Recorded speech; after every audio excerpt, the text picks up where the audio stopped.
You're listening to The World at 8 with Lynn Mozar.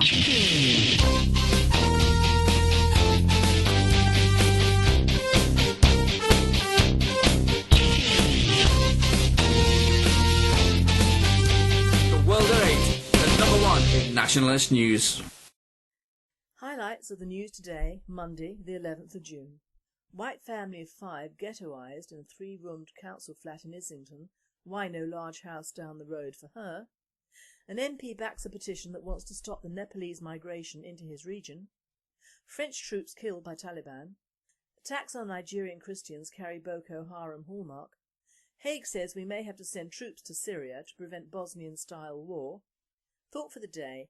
A day in Blackpool for Charlene and thoughts. Finally, camels offered for Obama and Clinton.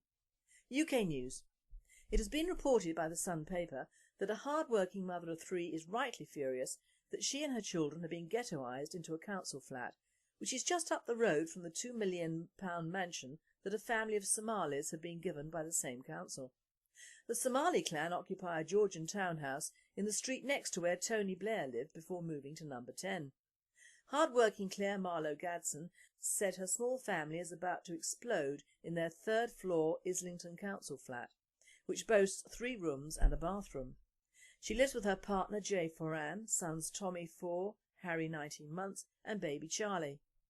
She says she's at her wit's end. Jay is unable to work due to back problems and Claire pays the council £45 a week towards her rent of £112 a week. She earns just £500 a month as a shop worker. She has also been on the waiting list, as it is laughingly called, for 5 years. She said that the council come up with problem after problem to keep us trapped. You see people that don't do anything getting into these huge homes.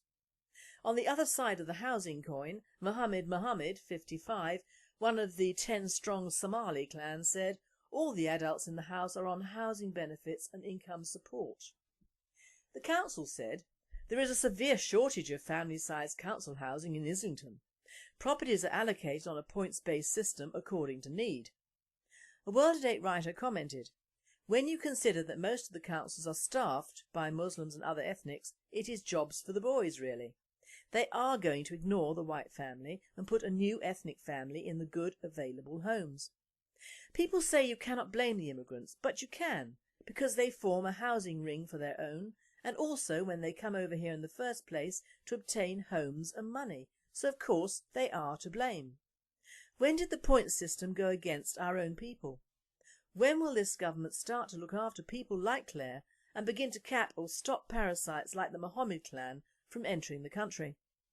An MP from Rushmore, Gerald Howarth, is backing a petition that has been launched by residents in Aldershot, Hampshire, against the massive Nepalese immigrant problem that is sweeping that part of the country.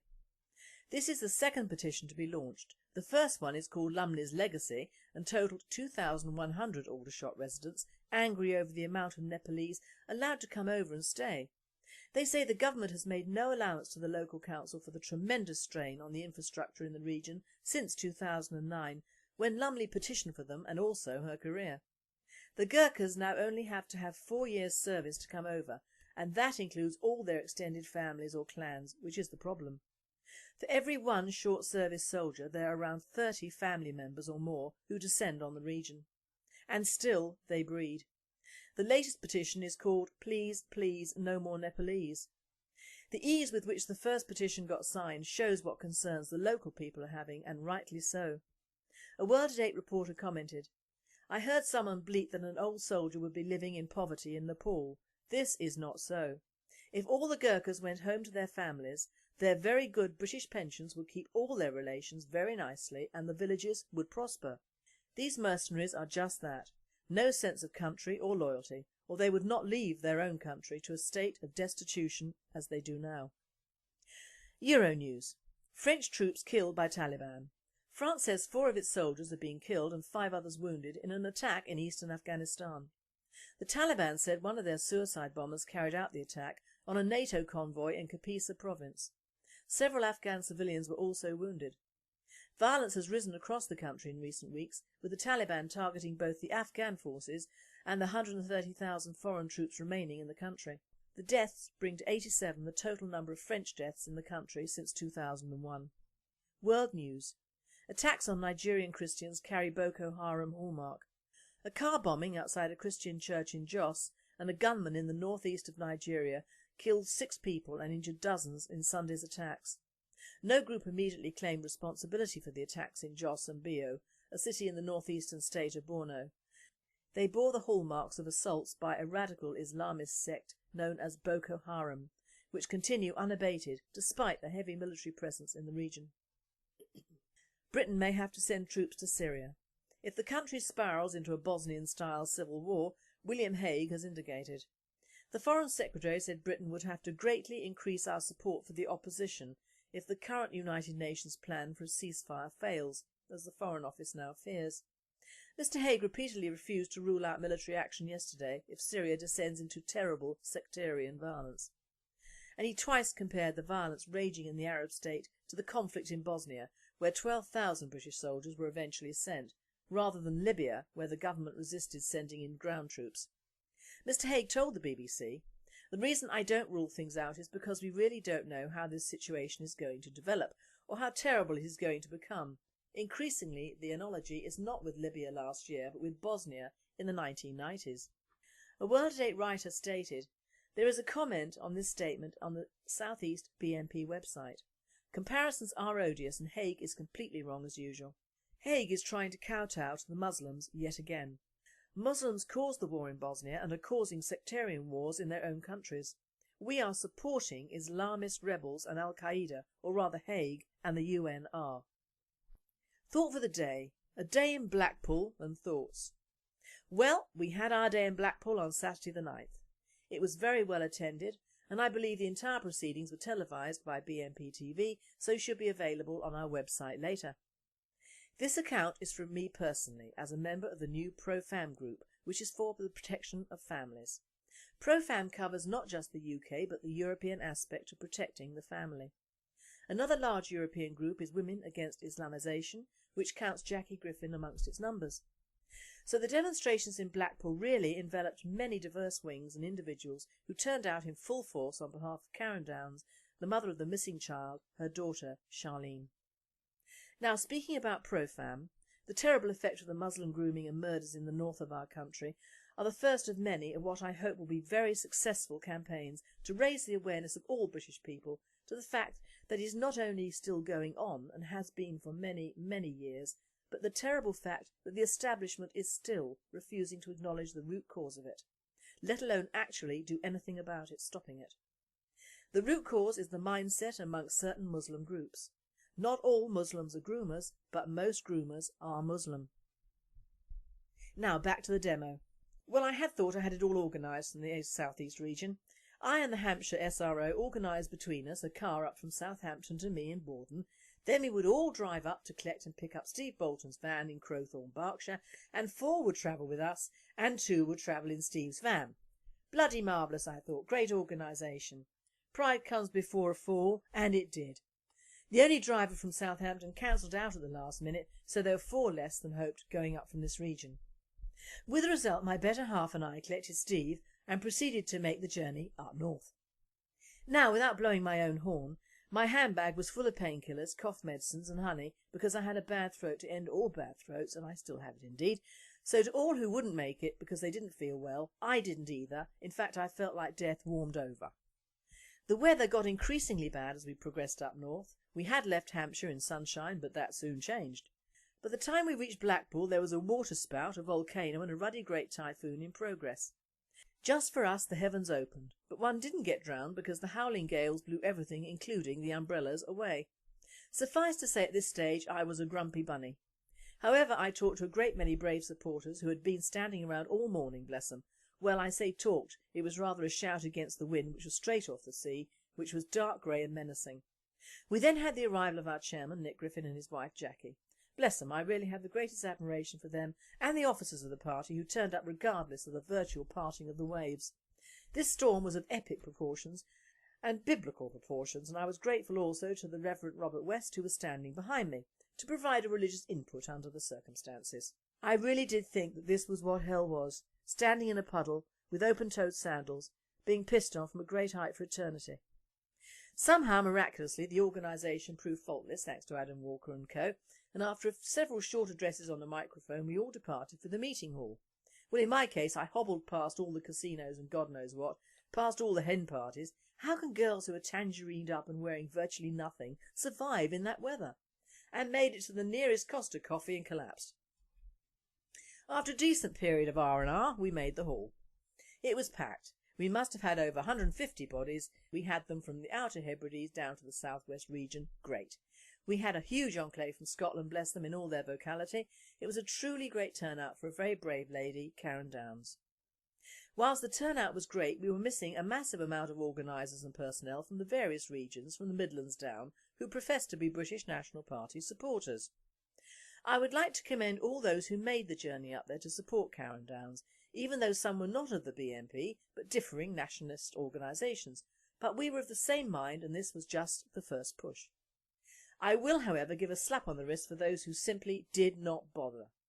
Now I know that the price of petrol is disgusting and many cannot afford the money to travel. This I understand and I sympathise with. However, there were quite a few cases of bungling and last-minute opt-outs. I had a surprise from one of my guys in the southeast region, Surrey to be exact. He tapped me on my shoulder just before the speeches at the hall.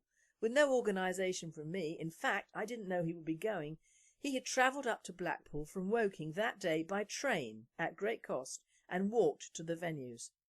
Now he is a fund holder. He is not a regional organiser or a sub-regional organiser, but that man has my admiration for sheer guts. His name is Chris Jones and he is an unsung hero to the cause. Well done, Chris. In fact, where were all the organisers, fund holders and members from my region especially? We had one guy who turned up from the southwest, which again is no mean feat. I had one apology from our main man in Surrey who was away working for 6 days over the weekend, or he would have been there. Poor old Southampton was let down by their driver, bless them, that is beyond their doing.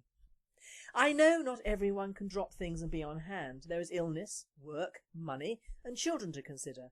But there was some pre-warning over this special demo and I do feel that apathy has taken over some key members. Of course, we do have a coterie of so-called ex-British National Party regional staff who have acceded to what the Cuckoo Meister has called for. No names, I know, you all know who I mean. That is to resign one's position in the party, but not your membership, do absolutely nothing whilst NG is in charge, and then at the time of Armageddon or the second coming of the cuckoo, raise up and become nationalists yet again. Now if we have people who are that simple, it is just as well they're not active. But I wish they had had the guts to leave our party and start whatever they want on their own. If some people were not of this persuasion, where the hell were you?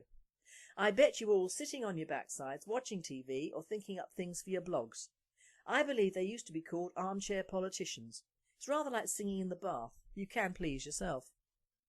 Well, I for one am not your fellow nationalist. I was with the other true nationalists and our chairman, out in the field, fighting the good fight with my friends, for a child whose mother will never be able to take her out again, and whose body will never be buried. I want the ones who simply could not be bothered to turn up, to think, on that, when you take your children out for a day, just think about the ones who cannot and never will again. True nationalists think about other people. True nationalists think about their country. Copycat nationalists only think about themselves and their status. Titles and money is what they think about. But I will leave that to your consciences. But one would hope that when the rose-tinted specks have fallen from their eyes, when the cuckoo himself has flown the nest, you will become true nationalists again. Now back to the meeting hall. The speeches were very good, including mine of course, I am no shy violet, and we had an address from Jackie Griffin, Nick G and Karen herself.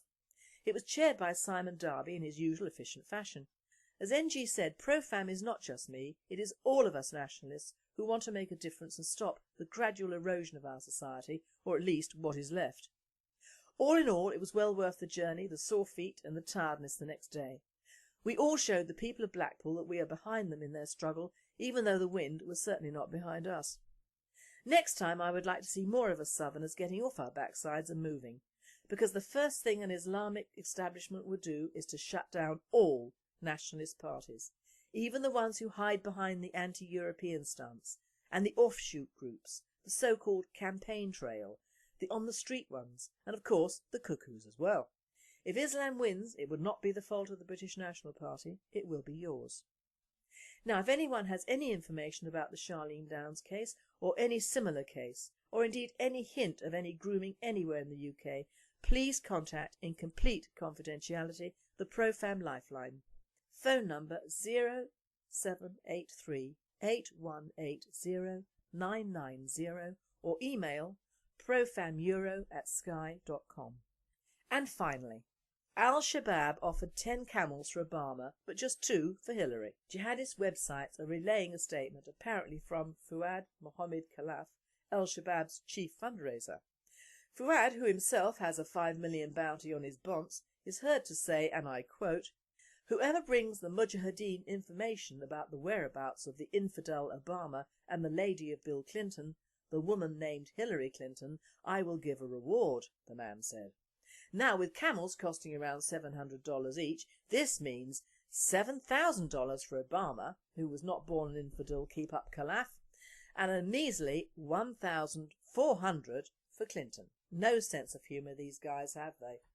You have to be pretty awful looking when visiting Egypt, especially in the good old pre-revolution days, not to get offered camels for your partners. Well, the female partners, that is. I have been to Egypt 4 times over the years and my partners could have made a fortune in camels. So there, Clinton, teeth do count. One way to raise funds, I suppose, for the jihadist cause. You have been listening to The World at 8. I am Lynn Mozart and I wish you all a very good night.